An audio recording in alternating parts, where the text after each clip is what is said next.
on sait pertinemment que ce candidat que j'indique pour le Maïdem aujourd'hui, alors qu'il y en a deux. Alors, si j'indique qu'un candidat, on ne sait même pas lequel je parle, ce candidat dont je parle donc, a refusé d'aller à l'élection présidentielle lorsqu'il était à la porte d'en face. Je parle de là. On va arriver au thème. Vous avez suivi, nous y sommes même déjà. Nous y sommes même déjà. Oui. Monsieur le maire a dit quelque chose de très très important. Ça dit qu'il a dit, parfois les gens ne comprennent même pas comment on peut faire pour constituer le dossier pour être conseiller municipal. En Gomzap, j'ai déjà essayé ça en 2020. C'est dur. C'est pour dire que ceux qui vont à l'église, Jésus qui avait dit, laissez tout ça grandir. Voilà donc aujourd'hui, il n'est pas question d'exclure quelqu'un. Tu viens seulement avec ta carte de baptême, disons ça comme il a dit, je le pense ces mots, carte de baptême, acte de naissance. On dit 82 candidats. Ok. Maintenant, est-ce que nous pensons que c'est comme ça qu'on va renverser le gouvernant? Ce n'est pas possible. Pourquoi? Parce que on se rend bien compte, je vous l'ai dit, peut-être que vous, nous n'y sommes pas encore, mais je vous dis que vous êtes un stratège. Ça dit que actuellement, qu'est-ce qui fait problème? Vous avez suivi, le représentant du PCN a dit que lorsque le UNDP revient à l'opposition, comme s'il n'y était pas, même étant dans l'alliance avec le RDPC, il y était, puisque voici un conseiller municipal assis. Amen. On commence par un conseiller municipal. Oui, et maire encore. Il est donc maire, il est assis. Ça signifie que l'alliance-ci était juste pour l'élection présidentielle. Au moment où nous allons sur l'élection locale, chacun se bat comme il peut. Et je me réjouis de savoir qu'il est maire dans une zone qu'on appelle le Rebouba. Ça veut dire qu'il peut parler qualité des actions sur le terrain et des luttes. Cela veut dire que, au-delà de ce que certains peuvent penser, que les dés sont pipés et tout, ce n'est pas toujours vrai. Parce que quand on dit Rebouba, personne sur ce plateau n'ignore ce que cela veut dire. Ça veut donc dire quoi? Ça veut dire que ce n'est pas le fait que je cite mon ami, il y avait le parti du PCRN pour aller à l'UNDP, c'est mon ami. Il a démissionné. C'est ça qui dit le parti du PCRN, non? Donc démissionné. Et qui est démission qu'on peut voir, comme le professeur Moïse Kamto a démissionné du MRC pour aller au Malidien. Ceci, c'est justement... Sur la fragilité de nos partis. Nous y sommes, Jean-Jean. Voilà, ça dit que cela donc résulte en quoi? C'est dans ce fait que les gens ne supportent pas la contradiction. C'est-à-dire que la démocratie, c'est quoi? C'est à un moment donné la force des opinions. C'est-à-dire que nous sommes 4 sur, je ne sais pas, 6 personnes. Et puis les autres, on appelle ça là, le fair play. Il faut dire ça, Jean Bilotin, qui est un brillant journaliste sportif. Il a commis des ouvrages dans ce sens. Le fair play. Est-ce que les gens acceptent que, quand on a dit que c'est vrai comment on avance. C'est pour ça qu'il y a la fragilisation au niveau des partis politiques et dans l'Assemblée. Je n'exclus pas le mien. Parce que sinon, il n'y aurait pas Télé qui est aujourd'hui au devant de la scène. Je n'exclus pas qu'il y a au sein du RDPC des frustrations. Mais il s'avère qu'à un moment donné, lorsque nous sommes en conférence de sous-section, en conférence de section, les décisions sont tellement houleuses que les gens en viennent normal. Vous avez les épisodes où à un moment donné on a barré les routes parce que tel n'a pas été président de section. C'est pour dire quoi? Est-ce qu'on doit rentrer comme en Chine, le Parti communiste, Vraiment. où il y a plus la force de demande, c'est en interne. Oui. Au lieu que nous voyons tout ce foisonnement des partis politiques aujourd'hui. Donc, honnêtement, Jean-Jacques, ce que nous devons faire en ce moment-ci, c'est qu'effectivement, comme Crédit Foy l'a dit, nous attendons la publication des listes, nous attendons le contentieux préélectoral, et on aura peut-être 40, peut-être moins, et tout et tout. On ne peut pas avoir plus de 10 candidatures. Ah, heureusement. D'accord. Selon vous. Et donc, vous voyez qu'à ce niveau-là, pourquoi donc aller animer la galerie? Pourquoi on anime la galerie? Parce qu'on estime que, comme le président le disait tout à l'heure, la mauvaise vie, si on veut commencer par lutter contre la mauvaise vie, allons d'abord être conseiller municipal, aller à l'Assemblée. C'est ce que nous avons salué avec Cabral Libi, qui hier était à l'univers, comme il a si bien dit, aujourd'hui il est au PCRN, mais il y a des élus. Ce qui fait qu'ils peuvent quand même faire lever leur voix. D'où vient-il que dans un pays comme le nôtre, Actuellement, si nous avons moins de 10 millions d'inscrits, mais tout le monde plaît la vie chère, tout le monde plaît les mauvaises conditions de vie. Nous n'avons pas été capables de demander aux Camerounais en âge de voter, d'aller s'inscrire sur les électorales. Et j'aime souvent le dire, ça commence dans nos maisons. Combien sont ceux qui ont présenté les candidatures avant la fin de l'autre jour, qui peuvent dire que dans ma maison ou dans ma famille, tout le monde connaît la famille nucléaire, ont quand même pu amener 10 personnes à s'inscrire. On a moins de 9 millions d'inscrits. On n'est même pas sûr que les inscrits là iront voter. Ça veut dire que c'est un échec qui concerne l'ensemble des Camerounais. Et c'est pour cette raison que beaucoup pensent, pour le cas du RDPC, le RDPC c'est militant, dans les 360 communes. Donc vous comprenez qu'en ce moment-là, il peut jouer sur ces militants, sans tenir compte des nouveaux inscrits. Vous dites que vous avez environ 3 millions de personnes qui sont dans les structures du parti. Si on prend la cellule, vous comprenez que c'est vraiment difficile. Non, c'est important de le dire. C'est important, c'est tellement difficile que, au moins, quand l'on se retrouve ici, en train de se tirer, les gens sont de l'opposition, ils s'entredéchirent, ils s'opposent au quotidien et penser qu'on va renverser la donne. D'accord. Ce n'est pas une bonne pensée. Alors bonsoir, M. Zé, très belle émission. Dites au monsieur en gandola bleu de laisser les autres donner leurs opinions. C'est la démocratie, pas la guerre. Paul Biya, oui.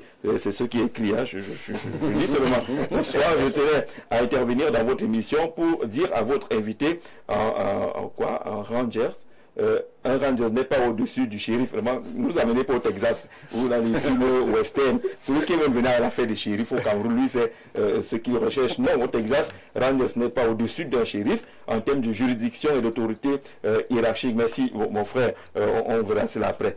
Allons sur les partis politiques. Pourquoi la candidature qu'est-ce qu'il dit? Bonsoir Jean-Jacques Zé, bonsoir au panel. Nous avons vu beaucoup de dépôts de candidatures fantômes. Pour ça, se produire que le Trésor public délivre un reçu de versement de 30 millions, que ce reçu de versement de 30 millions soit pris au premier compte dans le dossier de candidature Séverin monté depuis Yaoundé, qui souhaiterait que lorsqu'on vient avec les dossiers, la pièce essentielle soit le cautionnement de cette transaction. Si on n'a pas pu déposer le même jour, le conseil personnel peut... Bonsoir Jean-Jacques et votre panel. Nos opposants, au lieu de chercher des stratégies, comme ils peuvent remonter les choses, c'est le président Biya, le brosse à dents. Je les invite à savoir que les États-Unis d'Amérique ont eu un président qui se déplaçait sur une chaise roulante pendant 4 mandats, bien vrai qu'il était décédé au début du 4e de 33 à 45 au nom de Franklin Delano Roosevelt. Monsieur Ondoa depuis Dakar au Sénégal. Salut à tous ceux qui nous regardent du côté du Sénégal. Bonsoir, je disais, bien vouloir corriger multiple en ajoutant S. Voilà, merci de regarder attentivement notre émission.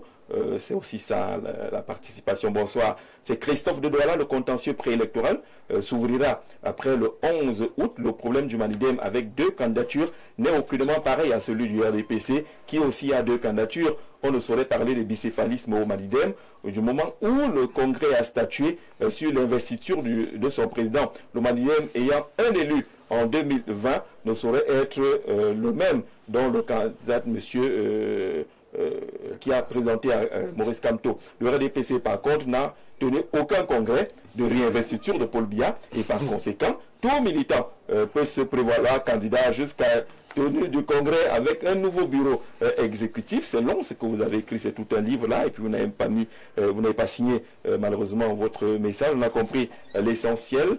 Bonjour, dites à notre ami de l'UNDP d'arrêter de distraire le peuple camerounais. Vous êtes comptable en même temps que le RDPC, votre président est comptable.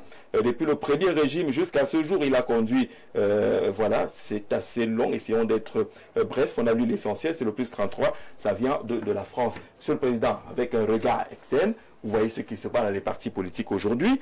Multiples candidatures, démissions, en ce moment précis. Est-ce que c'est le résultat de la fragilité de nos partis? N'ont-ils pas de socle solide ou c'est le vent du mapartisme qui semble être violent?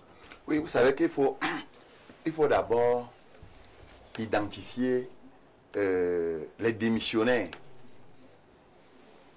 de quel parti partent et pour rejoindre quel parti politique. J'ai toujours dit dans mes interventions que la politique dans notre pays est tribalisée à 85%. Chaque leader de parti politique trouve sa base dans sa région, son département et son arrondissement d'origine. Mon ami Yaya Bello Daïrou, c'est un ami, un très grand ami. Il y a beaucoup d'amis sur ce plateau. Oui. Vous savez que j'ai échangé avec lui il y a de cela 3 ans. Il m'avait clairement dit qu'il était de l'UNDP et que c'est l'alliance entre le RDPC et l'UNDP qui lui a fait partie de ce parti politique pour rejoindre le RDPC. L'alliance date de 97. Hein, ça veut dire que lorsque l'UNDP défait donc cette alliance, il rentre à la maison. Je ne veux pas... Si on a des militants qui ne sont pas par idéologie. Non, il n'y en a pas. Même dans le RDPC, aucun parti politique au Cameroun... Même le vôtre. Même le mien. Il n'y a aucune idéologie. Oui, vous savez... Ah d'accord. Quand je dis cela, tout le monde sait qu'à un moment, les Camerounais avaient pensé que il n'y avait pas 1 centimètre entre le MRC et le professeur Maurice Kamto. Le voilà aujourd'hui qui a démissionné de ce parti politique, qu'il a tant aimé, qu'il a tant vanté, pour atteindre un objectif. Là, ce n'est plus question d'idéologie. Ce n'est plus question d'idéologie. On peut se poser la question de savoir, est-ce que le Manidem et le MRC ont une même idéologie? Est-ce que ce que le MRC proposait au peuple camerounais est la même chose que le Manidem propose? Je voudrais rapidement profiter pour expliquer pourquoi. On n'a pas beaucoup de temps. Justement, allez-y droit but. Ouais. Pourquoi les partis politiques de l'opposition ne peuvent pas faire véritablement une alliance? Vous savez, il y a un problème sur la forme de l'État. Il y a certains partis politiques qui proposent aux Camerounais le fédéralisme. Il y en a qui pensent que depuis 1972, nous sommes partis du fédéralisme et qu'il n'est plus question qu'on rentre là-bas. C'est un débat fondamental sur l'idéologie des partis politiques. Malheureusement, aujourd'hui, on appelle tout le monde parti politique de l'opposition. Pourtant, chaque parti politique a une idéologie. Moi, par exemple, au RDI, je ne peux faire aucune alliance avec un parti politique qui propose le fédéralisme aux Camerounais. Pourquoi? Parce que j'ai été moulé par mon défunt père qui a fait l'UPC, l'UNC, le RDPC, qui m'a dit qu'il y a toutes les vitesses en politique sauf la marche arrière. D'accord. Ça fait donc devenu président d'un parti politique, maîtrisant l'histoire politique du pays, je ne peux pas aller... Et là, les alliances sont difficilement... voilà l'une des raisons et la plus importante. Je pense qu'on expliquer le fédéralisme. Ramani, là c'est le politologue que j'aimerais convoquer. Pourquoi il y a ces mouvements, un parti 3 candidats, un autre parti 2 candidats? Est-ce que c'est le socle qui manque? Est-ce que c'est la vision qui manque? Est-ce que c'est l'idéologie qui manque? On n'est pas attaché au parti, on est attaché aux intérêts? Vous savez, dans le principe général, lorsqu'on parle de candidature à l'élection présidentielle d'abord, l'esprit de la loi, c'est au moins 2 principes. 1, le principe de l'égalité, LE. Donc, toute candidature doit se conformer à la loi. Et il y a maintenant dans l'esprit de la loi, l'égalité des chances. Et on sait très bien que lorsqu'on veut être candidat à l'élection présidentielle, il y a au moins 3 conditions substantielles, donc sine qua non. Il y a 2 conditions. La première condition substantielle, c'est être Camerounais d'origine. La seconde, être âgé d'au moins 35 ans à un moment donné. Et troisièmement, résider sur le territoire national pendant 12 mois au moins. Voilà la loi. Quelqu'un se présente donc, vous lui dites non, il est un blagueur, il est un fainéant et autres, et nul ne peut empêcher un citoyen d'exprimer sa candidature. Ce serait porter atteinte à sa liberté. Alors, qu'est-ce qu'un candidat sérieux? Si vous permettez rapidement. Ah, vous êtes revenu à ce débat. Un candidat sérieux, c'est un candidat âgé. Donc, oui, ça dit qu'il faut avoir au moins 70 ans. Un candidat sérieux, c'est un ancien ministre qui a travaillé avec le même régime. C'est une caricature. Et on a dit en politique, on avance. Là, un candidat sérieux, c'est un candidat riche. Un candidat sérieux, troisièmement, c'est un candidat riche. Donc, il faut donc le suffrage transitaire au Cameroun. Vous répondez à qui finalement quand vous faites ce descriptif? Oui, ça veut dire qu'il faudrait que les commerçants uniquement soient candidats. Donc, alors, Et la multiplicité de candidatures à l'intérieur des partis politiques ou encore les divisions nous permet de comprendre, de voir ceci. On constate quoi? Il y a des partis à double tête, des candidatures à double tête, donc il y a double tête. Il y a même un parti politique à triple tête. J'ai été moi-même témoin à Elecamp, l'UPC. Et je rappelle d'abord que sur le plan juridique, l'UPC n'a aucun représentant. On est d'accord là-dessus. Contrairement à ce qu'on raconte partout. Car le Sénat est constitué de deux types de sénateurs, si je peux parler ainsi. Il y a les sénateurs élus qui sont là au nom des partis politiques et qui représentent les partis politiques et ils sont investis par les partis politiques, et les sénateurs nommés. Et ils sont nommés par décret présidentiel. La loi n'a pas dit qu'il faut nommer absolument un membre d'un parti politique au Sénat. La loi n'a pas non plus dit que les sénateurs nommés représentent les partis politiques. On ira chez Clément. C'est votre point de vue. Non, ce n'est pas un point de vue, c'est le droit. C'est votre point de vue. Ce n'est pas un point de vue, c'est ce que je sais de quoi il parle. C'est le droit, monsieur. Je suis d'accord, mais ce n'est pas nous qui disons le droit. Il y a une structure qui va aller dire le droit. Non, si j'ai été formé pour dire le droit, les autres le disent au tribunal, nous le disons ici. Oui, allons-y. Alors, je dis donc que l'UPC a trois têtes. Abdourahmane Amadou, il a un troisième nom là. Ça m'échappe un peu. Ça vous échappe pas.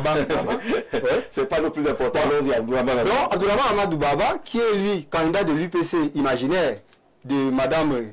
Elle n'est pas imaginaire. Parce que sur le plan juridique, l'UPC, puisqu'on le présente, là-bas, ils ont dit que l'UPC a un représentant. Est-ce qu'il y a eu un débat là-bas? Vous êtes allé à Elecamp pour déposer votre dossier. Est-ce qu'il y avait un débat ouvert? Sur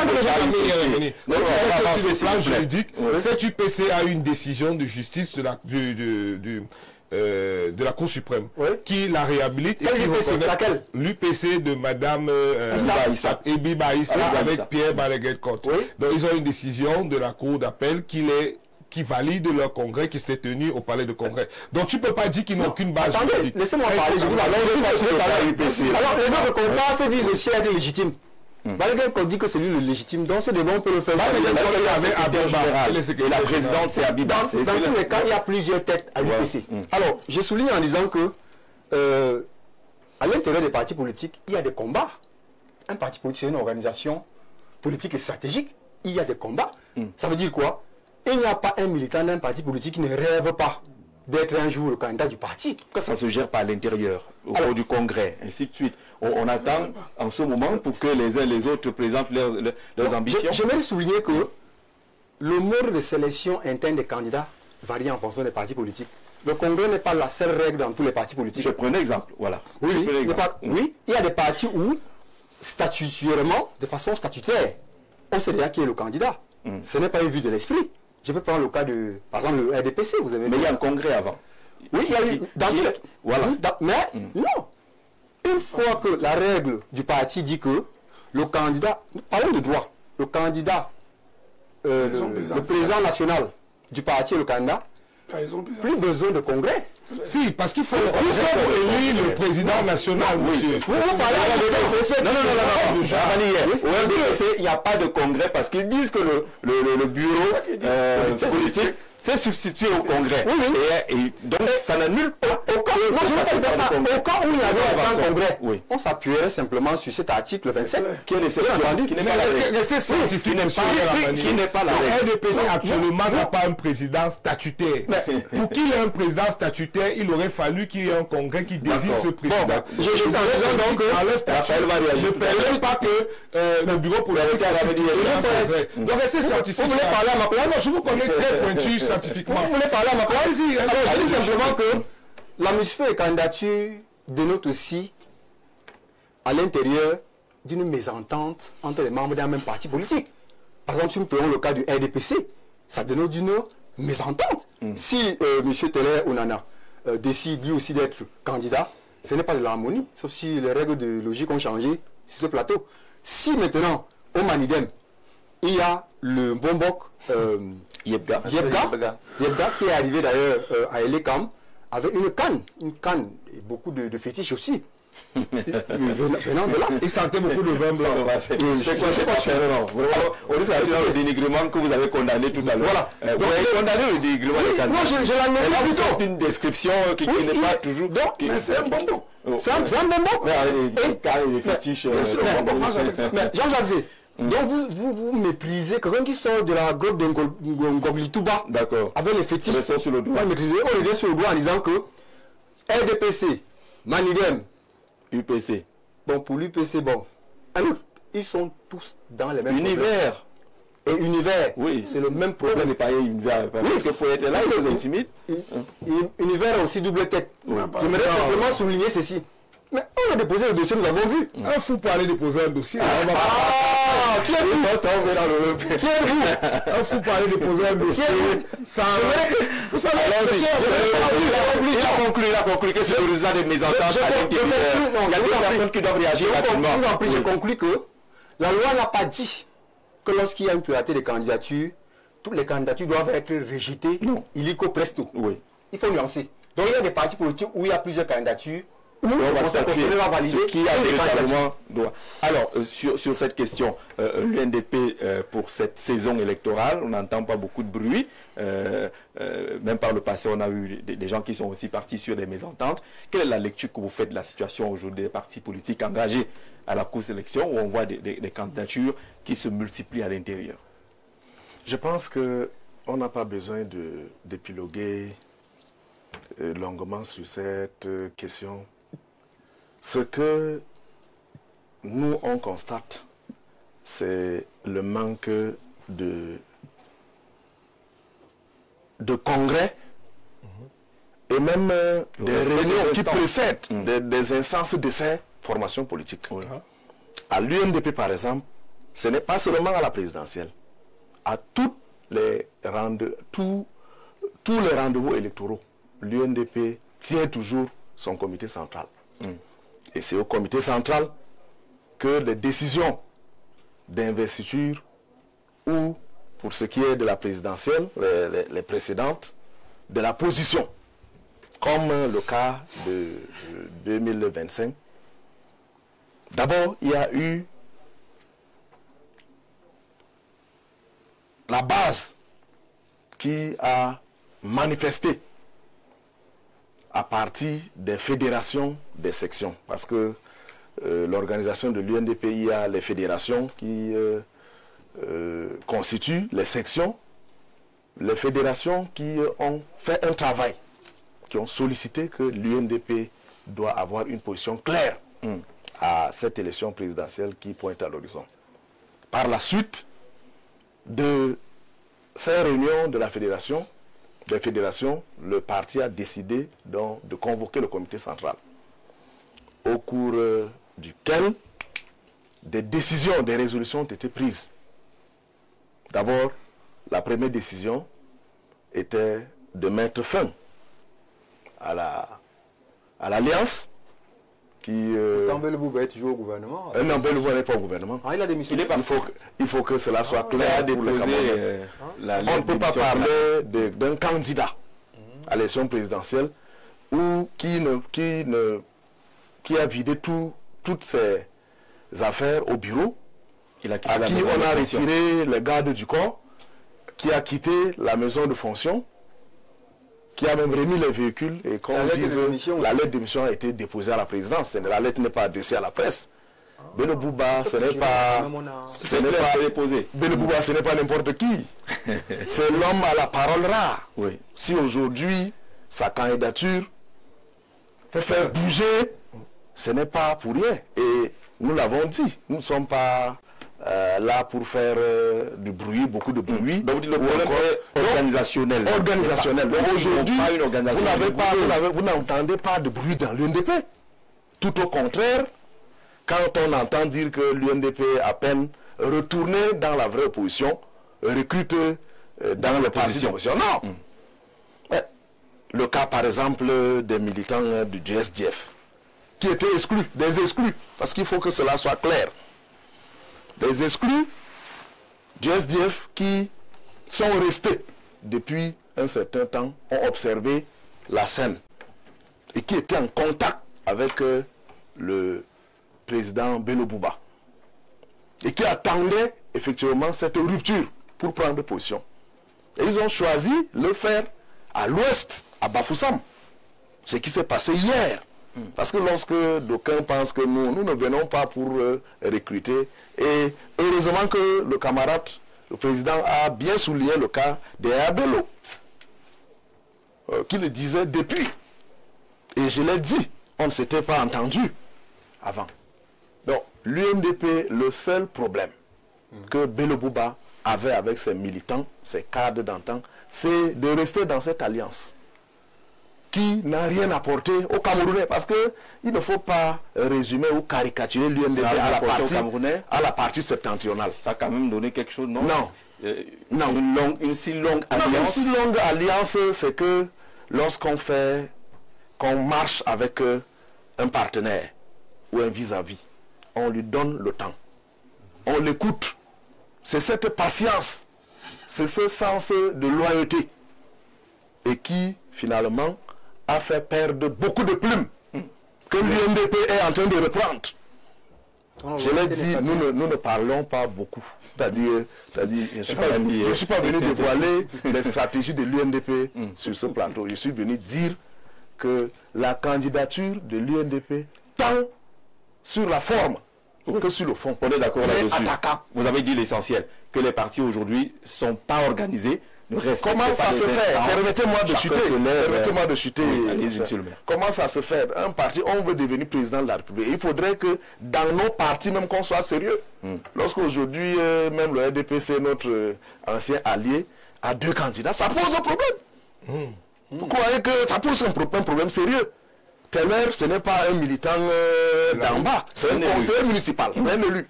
Qui avait 2 ans. Ça pose un sérieux problème. Non, monsieur Riel. Lorsque un parti qui a fait 43 ans, ou j'allais dire un régime, connaît ça fait vous avez depuis 2011. Parce que vous avez servi quand même les 2 régimes. Nous avons servi parce que oui, mais c'est la patience qui caractérise la passivité ou la complicité. Non, il n'y a pas de complicité. Vous avez servi le Cameroun. Nous avons suivi un de nos téléspectateurs dire que l'UNDP est comptable. Il faut que les Camerounais comprennent. Même les ministres appartenant au régime RDPC ne peuvent pas être comptables parce que tout ce qu'ils exécutent, ils ne sont que des exécutants. Tous les budgets sont décidés à la présidence. Et le vol alors? À plus forte raison, il y a le vol. Le vol, ce n'est pas nous qui le disons. Ils peuvent être comptables. Non, parce que c'est le chef de l'État qui définit la politique. Il n'a pas défini le vol, c'est ce que la main a dit. Qui a volé? Vous parlez de ceux qui sont en prison. Ceux qui sont en prison, oui. Ceux qui sont en prison aujourd'hui, c'est dans les cas de vol. Voilà, il faut que cela soit clair. Moi, je parle là, je ne suis pas venu parler et tous les autres ce n'était pas ça.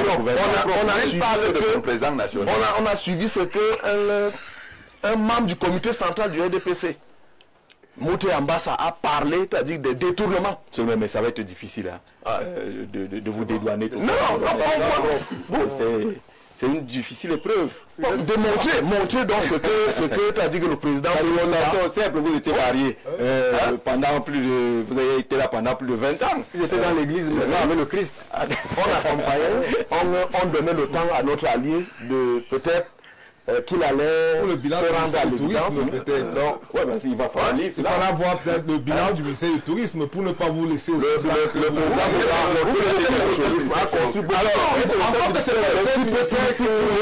Joseph, c'est un des membres du gouvernement.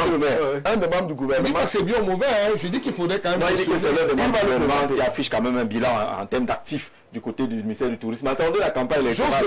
La question, c'est même la transparence. Joseph, sur cette question, qu'est-ce qui dérange au sein des partis politiques? Qu'est-ce qui peut justifier ces engagements en solo ou en multiples dans les partis politiques? En fait, quand je lis la thématique, je ne sais pas si vous distinguez l'opposition du parti au pouvoir. Non. Parce que lorsque moi je lis la thématique, je parle en tant qu'opposant. Cette thématique veut donner l'impression que l'opposition ne peut rien faire. À aucun moment, je parle de la question de essayer soulever également. Je m'adresse là aux électeurs pour dire que c'est vers ce sens que ma réaction ira, parce que c'est le sens qu'on peut avoir. Mais je veux d'abord rassurer mon frère et ami Éric Foyet que ni Cabral Libi, ni les cabralistes que nous sommes ne pourrons jamais un jour renier ou nier le fait que nous soyons passés par le professeur Nkoumvondo, donc le parti Univers. Nous le serons d'ailleurs éternellement reconnaissants. M. Fouette sait dans quelles conditions nous sommes allés vers le professeur Nkoumvondo et qui n'a pas hésité.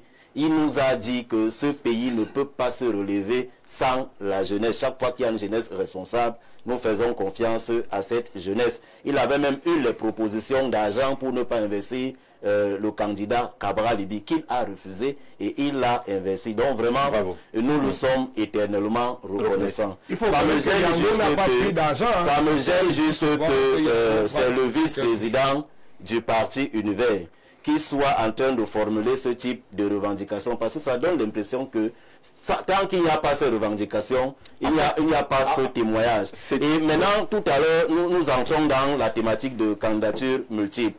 Je suis gêné et même peiné de constater que le professeur Nkoumvondo a changé.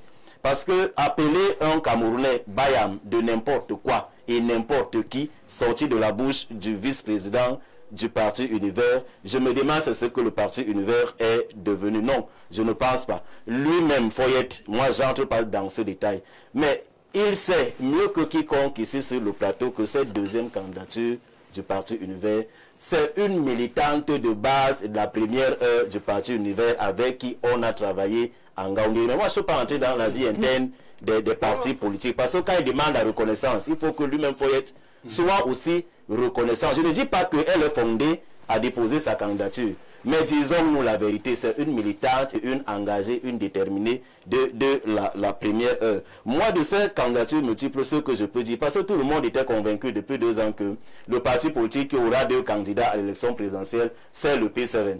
D'ailleurs même, tous ceux-là qui ont plusieurs candidatures aujourd'hui, à l'époque, se moquaient. Ils disaient que comme Cabral Libi s'entête à rester au PCRN, il va voir. Kouna va déposer la deuxième candidature. Tout ce que je peux souhaiter aujourd'hui, c'est que tout ce que ces partis politiques-là ont projeté, parce que, curieusement, ironie du sort, ce sont ces partis-là. Ils sont nombreux, tous ces partis, c'est-à-dire le RDPC, le parti Univers, le professeur Nkoumvondo, lui, il a même dit, il y a moins de 3 semaines, en disant que l'enfant était sorti de la maison sans bénédiction. C'est pour cela que tous ces malheurs lui arrivent. Donc, le parti Univers, pas le Manidem, parce qu'on sait qui est derrière le Manidem, il y a le RDPC et l'UPC. Tout ce que je peux leur souhaiter, vraiment, c'est beaucoup de courage de traverser aujourd'hui ce qu'ils ont projeté sur Cabral Libi et le PCN. Vraiment, mais il y en a qui vous mettent quand même dans la liste. Hein. Peut-être qu'il n'y a pas eu double candidature. Non, je parle de la candidature pour les problèmes. Merci de... Parce que ça, là, j'allais oublier. En tout cas, ce que vous voulez dire, c'est que nous ne sommes pas encore, a priori, sortis des menaces ou bien des actions de M. Kona-Roubert. Mais je dois dire aux Camerounais que lundi, lorsque nous avons été en fou, M. Kona-Roubert, dans la journée de lundi, il a intenté 3 actions. Il a d'abord saisi le MINAT par un recours gracieux préalable, lui disant de revenir sur la décision du 11 mai 2019 du Congrès dont la prise date que le ministre avait produit au mois d'août de 2019 conséquente au Congrès de Guidigis. Maintenant, tout le monde connaît l'issue. Tout le monde sait qu'il est dans la forclusion parce que c'est 60 jours. C'est 60 jours. Si on parle, quand je parle de tout le monde, c'est-à-dire que celui qui connaît les délais pour le recours gracieux préalable, c'est un acte qui a été pris au mois d'août 2019 et c'est avant-hier qu'il a introduit le recours. Et que la même personne, M. Kona-Roubert, a été investi dans le cadre des élections législatives en 2020 par M. Cabral Libi, signé comme président national du PCN. Donc ces 2 raisons suffisent à comprendre qu'il est dans la blague. Le même jour, il a saisi aussi les CAM. Parce que ça, là, les gens ne sont pas au courant. Tout le monde est juste au courant de la procédure de fou. Le même lundi, il a saisi le conseil électoral, peut-être même le conseil constitutionnel aussi, demandant tout simplement d'annuler la candidature du président Cabral Libi au prétexte que ce n'est pas un candidat légal, ce n'est pas un candidat légitime. Sauf qu'il oublie que dans les tiroirs de l'ECAM, son dossier d'or là-bas où il a été investi, lui-même par la personne qui l'appelle illégale et illégitime. Maintenant, en fou, où nous étions lundi, tout le monde tout le monde l'a vu circuler sur les réseaux sociaux. Il reprochait au PCN d'avoir tenu son congrès à Koula-Famba, congrès pendant lequel M. Cabral Libi a été investi président national du PCRN, d'après lui, et que c'est parce qu'il a été investi président national du PCRN qu'il a pu déposer sa candidature. Je comprends que c'est véritablement un allié du RDPC. D'ailleurs même, comment un individu... Non, vous allez comprendre. Robert, vous allez comprendre pourquoi je le dis. Déjà, est-ce qu'il revient à un individu de dire à un parti politique ce qu'il doit faire pendant son congrès? Est-ce que pendant... Info TV a couvert ce congrès. Est-ce qu'il a été question d'élire un président au congrès de Nkola-Famba? Non, ça n'était même pas à l'ordre du jour. Et puis au PCN, le président du parti n'est pas le candidat à l'élection présidentielle. Les textes sont clairs. Le règlement intérieur du PCRN, l'article 65, autant pour moi, alinéa 1. Les statuts, article 17, alinéa 3 sont clairs. C'est l'exclusivité du bureau politique national. Et le 21 mai, par la résolution du bureau politique après appel à candidature, M. Cabral Libi a été investi candidat du PCN à l'élection présidentielle. Donc, pour vous dire que nous ne sommes pas concernés par la gesticulation d'un poulet égorgé. Parce que quand vous avez égorgé un poulet, vous pouvez gesticuler comme vous voulez. Mais je finis avec les démissions. Permettez-moi de finir. Il ne faut pas qu'on ait l'impression que c'est la démission de Yabelo qui nous pose problème. Peut-être qu'on n'a pas capté ce que j'ai dit. Je dis que le fait pour le président de l'UNDP de le présenter comme étant un trophée. Donc, ce n'est pas les démissions. Les entrées et les sorties dans les partis politiques sont libres. C'est l'article 2 de la loi 056 de 19 décembre 1990. Donc, ce n'est pas ça notre problème. Quand nous travaillons donc à nous mettre ensemble, lorsqu'un responsable d'un parti politique présente comme trophée une prise au sein de... C'est ce que j'étais en train de dire. On a compris les conditions.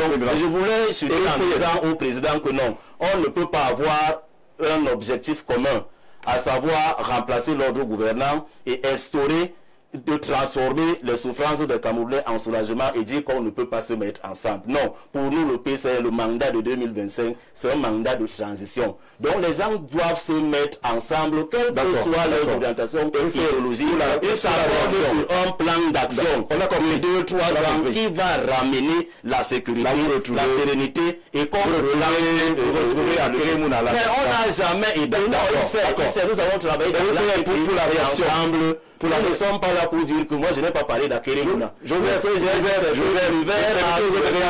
Le PCRN est deux candidats. Je leur souhaite le courage aujourd'hui de vivre ce qu'ils ont projeté sur le PCRN. Vous accusez, vous accusez l'univers. On dit que vous avez souhaité que le PCRN ait deux candidats. Ça vous donne 2 minutes pour réagir. Très rapidement, en 2 minutes, je voudrais d'abord saluer les propos diffamatoires de mon copanéliste Jojo Niek. Je vais le rappeler que Joseph Niek, désolé, ça fait assez longtemps qu'on ne s'est plus vu. Donc tu vas pas ça reste amical. Ça reste amical, mais il n'a mal pris. Joseph, donc toutes mes excuses, que ça ne fasse pas de problème. Première des choses, j'ai corrigé rapidement mon copanéliste en lui disant que le PCN n'a jamais participé à une élection présidentielle. J'ai compris que ça peut faire mal. Je me serais passé la loi, je l'ai dit, c'est ce que vous avez compris. Il a 2 minutes, si vous avez dit le président Cabral, depuis qu'il est dehors en 2017, il appelle les candidats. Donc c'est ce que moi j'ai dit. Deuxième chose, je me suis pris de découvrir sur ce plateau, moi vice-président, que le militant du PCN en face connaît mieux nos militants que nous-mêmes. Et je dois ici dire quelque chose. C'est qu'à défaut de pouvoir prouver vos dires, nous réservons toute attaque en justice parce que ce n'est pas les blagues. Je voudrais quand même dire encore une troisième chose qui est très importante ici. C'est les abeilles là. Non, c'est la fumée même, c'est plus les abeilles. Je voudrais dire quelque chose qui est très importante ici, c'est que nous ne sommes pas dans la blague. Nous sommes dans une campagne présidentielle. Je suis un acteur qui a amené M. Cabral Libi. Et vous appelez Mbayamsel à n'importe qui. S'il vous plaît, vous avez parlé, j'ai été pour toi. Je ne sais pas pourquoi vous vous comportez aussi. Vous appelez Mbayamsel. Sans former le grand composant de Mbayamsel, vous êtes sur j'espère, monsieur le journaliste, qui me laissera le... Oui, allons-y. J'ai ici rappelé à fond à propos, et je ne voudrais pas que mes propos soient dénaturés, que cette dame est vendeuse de poissons brisés. C'est pas une insulte, monsieur Jojo. Vous avez dit oh là là. Laissez-moi parler, s'il vous plaît. Allez jusqu'au bout. Elle est vendeuse de poissons brisés, et j'ai dit qu'on lui a retiré son charbon pour courir avec elle à Elikam. Ce sont les propos, les balles, vous aurez le temps de la revoir. Maintenant, plus tard, on m'a relancé en disant que, et les candidatures, j'ai dit que n'importe quel fou peut se lever, prendre son bic et il écrit « Je suis candidat de l'UNDP ». Et l'ECAM recevra. Pourquoi l'UNDP? Je prends un exemple. Ça pourrait être le RDI. Le RDI. Non, il n'y a pas encore ces problèmes-là. Non, les républicains, là, on se passe pas ce problème. Je voudrais quand même rester droit dans mes bottes.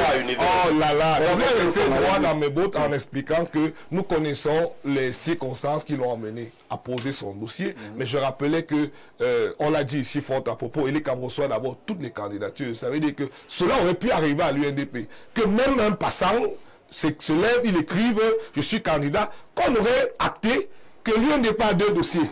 Bon, c'est les curiosités de cette forme de dépôt ou alors les limites que nous pouvons constater à l'ECAM. C'est en cela que je me suis dit, j'ai fait la déclaration selon laquelle n'importe quel fou aurait pu. Je n'ai pas taxé cette femme de Bayam Selam, je ne l'ai pas insultée, je ne l'ai pas invectivée et c'est très important de le dire. C'est une militante de l'univers. Non, je ne l'ai jamais dit. Non, elle est plus militante. Vous l'avez encarté un jour, vous avez une preuve qu'elle a milité un jour. Je suis quand même surpris que des gens... Oh, s'il vous plaît. Je suis surpris quand même... Alors, les gens n'auront pas le cas. Je vais chuter, je ne sais pas pourquoi il m'empêche de le répéter. C'est très important. S'il vous plaît,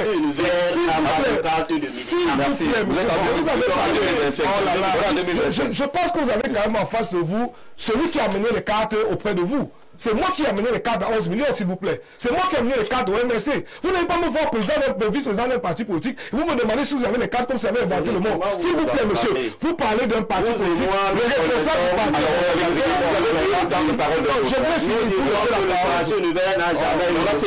là, c'est bon, vous avez grillé le temps de parole. Je voulais dire rapidement que cette dame que je respecte, déjà, vous avez évolué. Que cette dame que je respecte a néanmoins comme métier, qui est un métier que nous qui nous nourrit tous les jours, de briseuse de poissons à l'entrée de l'université de Ndang. Ce n'est pas une insulte.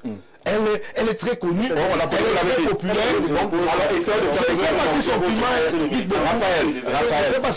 Je voulais chuter en disant juste 15 secondes, s'il vous plaît, en disant très rapidement que j'apprécie beaucoup les postures de l'UNDP. J'apprécie beaucoup actuellement la position dans laquelle le RDPC se retrouve. Et je voudrais dire que moi, personnellement, je n'ai jamais voulu qu'une seule candidature soit exclue. D'accord, que ce soit sur le terrain, que les candidats aillent se battre.